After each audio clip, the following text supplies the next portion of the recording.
Nous assistons à une urgence montrant un enfant rendu malade par l'absorption d'aliments contaminés. Le malaise est certainement le résultat de la contamination d'un aliment par des micro-organismes. Mais que sont des micro-organismes? La plupart des gens ont entendu parler de microbes, même s'ils savent seulement qu'ils sont petits. Les grammes positifs apparaissent de couleur pourpre.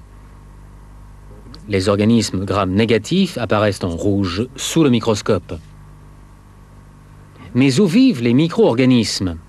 Ils peuvent exister dans l'air, dans l'eau, dans la terre, sur la peau et dans le transit intestinal, ainsi qu'en divers endroits où nous ne pourrions pas vivre. Ils peuvent également survivre dans des conditions très hostiles, mais ils ont tous besoin de nourriture, la fabrication de bière, le vin, le pain, le fromage et le yaourt. Il existe cependant des micro-organismes dangereux qui sont susceptibles d'altérer les aliments ou les produits de beauté par exemple, en provoquant leur destruction et en produisant des substances toxiques. Un exemple de ce type de moisissure est celle qui se forme sur les fraises. D'autres micro-organismes sont responsables de maladies allant de désordres mineurs jusqu'à la mort. Il est également vrai que des micro-organismes normalement inoffensifs risquent d'être dangereux pour quelqu'un d'affaibli.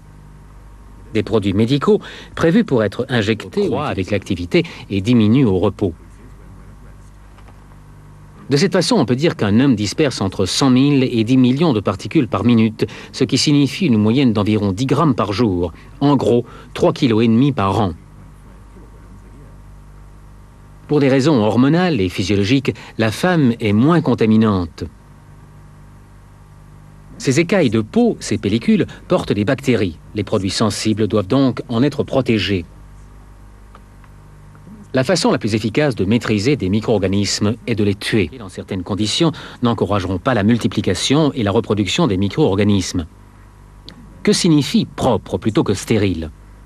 On doit garder à l'esprit que la référence à des conditions de propreté nécessite des efforts importants pour les atteindre et les maintenir.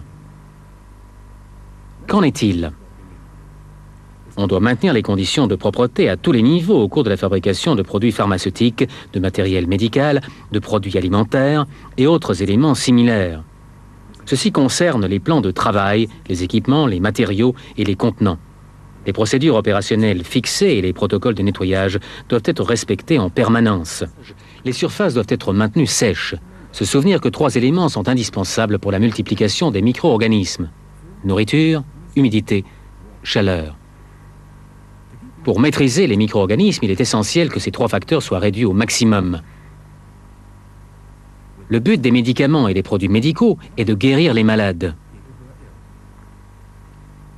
Les produits sensibles aux micro-organismes, tels les aliments, doivent eux garder en bonne santé les personnes déjà en bonne santé.